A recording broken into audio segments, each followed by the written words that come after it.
Good morning sir, मैं good कुछ morning questions ले रहा हूँ। जी। हाय सर, मेरा AMH 0.10 है, एज 32 है, सेकेंडरी इनफर्टिलिटी है, क्या मैं खुद के एग से कंसीव कर सकती हूँ?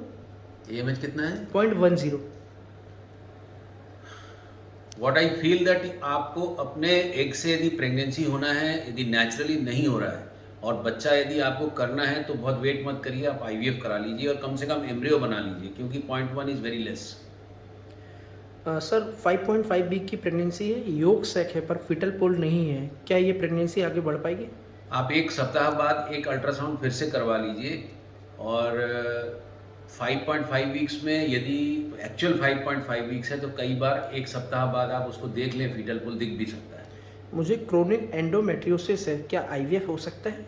Chronic endometriosis is one of the very difficult things आपके आईवीएफ के लिए, पर आपकी एज यदि कम है, एएमएच यदि ठीक है तो आप जितना जल्दी हो सके मेरे हिसाब से एम्ब्रियो बना लीजिए, फिर जीएनआरएच एनालॉग से थोड़ा सा उसको कम करके फिर एम्ब्रियो ट्रांसफ़र कराइए, frozen embryo transfer. Sir hypoplastic uterus की प्रॉब्लम है, एज 22 है और अभी तक पीरियड नहीं आया। हाइपोप्लास्टिक यूट्रस यदि है और यदि यूट्रस है और यदि ईस्ट्रोजन और प्रोजेस्टेरॉन की प्राइमिंग से यदि ब्लीडिंग होती है तो काफ़ी हद तक आपको काफ़ी कुछ काम हो सकता है, बट यदि पीरियड नहीं आता है आपको आके पूरा हार्मोन का टेस्ट और जांच कराना चाहिए। AMH टेस्ट क्या होता है?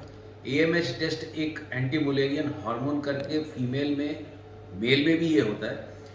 उस टेस्ट में हम अंडाशय में जितने एक्टिव फॉलिकल, जिससे कि फॉलिकल मतलब उससे अंडे बन सकते हैं, उसका एक स्टॉक देखने का टेस्ट है।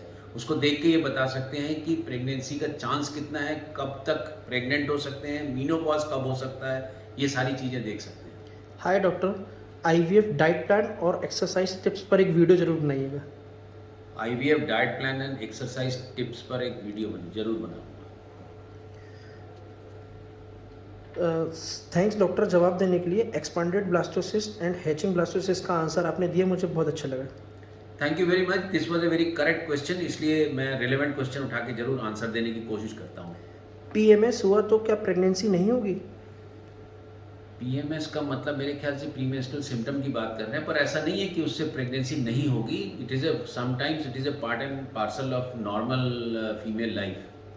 हर मंथ केमिकल प्रेगनेंसी होती है, इसका मतलब क्या यूट्रस में कोई इन्फेक्शन है?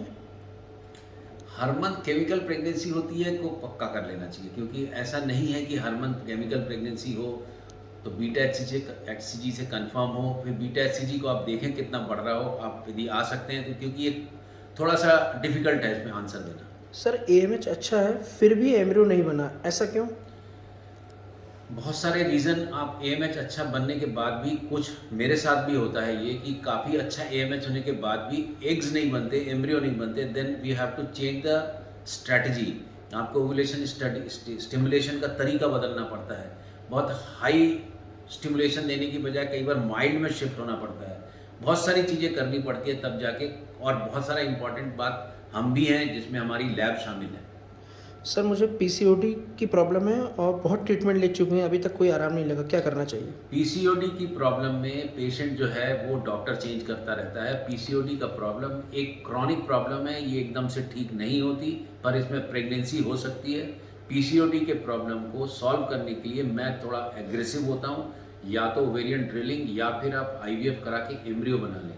आईवीएफ में यदि प्रेगनेंसी नहीं भी होती है और बाकी सिस्टम यदि सब कुछ ठीक है तो आप नेचुरल प्रेग्नेंट भी हो सकते हो। सर IVF करवाना है, क्या गारंटी से हो सकता है?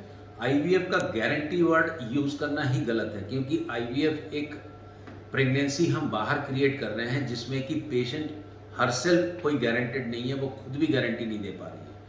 तो जब कपल खुद गारंटेड नहीं होता है तो डॉक्टर कहाँ से गारंटी दे ले, बट सक्सेस का एक चांस लेना पड़ता है। आप यदि अच्छा काम कराते हैं तो काम होने का चांस अच्छा रहता है। काम नहीं होने का अधिकतर रीजन सीड और सॉइल, मतलब अंडे, स्पर्म और एंडोमेट्रियम होता है। Hello sir, I am single, can I freeze my eggs? Yes, you can freeze your eggs, we are giving that service.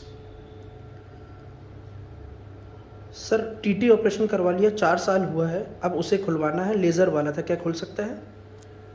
बिल्कुल खुल सकता है। यदि आपका ट्यूब का कंडीशन अच्छा है तो काम भी हो सकता है। हम उसको रेगुलरली टीटी सर्जिकल रिकैनालाइजेशन करते हैं। क्या आप एज़ोस्पर्मिया का ट्रीटमेंट करते हैं? एज़ोस्पर्मिया का ट्रीटमेंट करना, this is a very important question. Azoospermia 2 प्रकार के होते हैं।